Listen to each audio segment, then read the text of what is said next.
Hello everyone, welcome to our channel. కొన్ని జిల్లాల్లో పెరిగినటువంటి ఉష్ణోగ్రతలు, మరికొన్ని జిల్లాల్లో తగ్గినటువంటి వర్షాలు వివరాల్లోకి వెళ్ళి వాతావరణ పరిస్థితులు తెలుసుకునే ముందు మీరు ఇంకా మన ఛానల్ కనుక సబ్స్క్రైబ్ చేయనట్లయితే వెంటనే సబ్స్క్రైబ్ చేసి పక్కన ఉన్న బెల్ ఐకాన్ని కూడా క్లిక్ చేసేయండి. ఇక లేట్ చేయకుండా వివరాల్లోకి కనుక వెళ్ళినట్లయితే బంగాళాఖాతంలో ఏర్పడినటువంటి ఉపరితల ఆవర్తన ద్రోణి బలహీనపడింది. రెండు తెలుగు రాష్ట్రాల్లోనూ గత 2 రోజులుగా, ముఖ్యంగా తెలంగాణలో గత 2 రోజులుగా కురుస్తున్నటువంటి వర్షాలు కొంతమేర తగ్గుముఖం పట్టి ఈ రోజు ఉష్ణోగ్రతలు పెరుగుతాయి. హైదరాబాద్ నగర ప్రాంతంలో రాత్రి సమయంలో వర్షాలుంటే మిగిలిన ప్రాంతాల్లో సాయంత్రం సమయం నుంచి తేలికపాటి నుంచి మోస్తరు వర్షపాతం నమోదవుతుంది. ముఖ్యంగా దక్షిణ తెలంగాణ, మధ్య తెలంగాణ ప్రాంతాల్లో వర్షాలుంటాయి.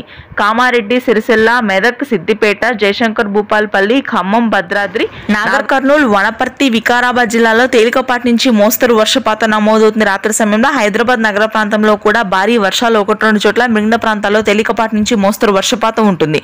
ఇక కోస్తా ప్రాంతాల్లో మాత్రం భారీ వర్షపాతం నమోదవుతుంది.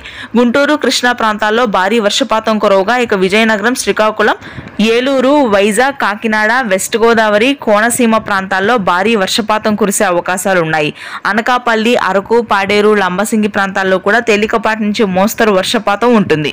రాయలసీమ వ్యాప్తంగా పొడి వాతావరణం కొనసాగుతుంది. Thanks for watching this video.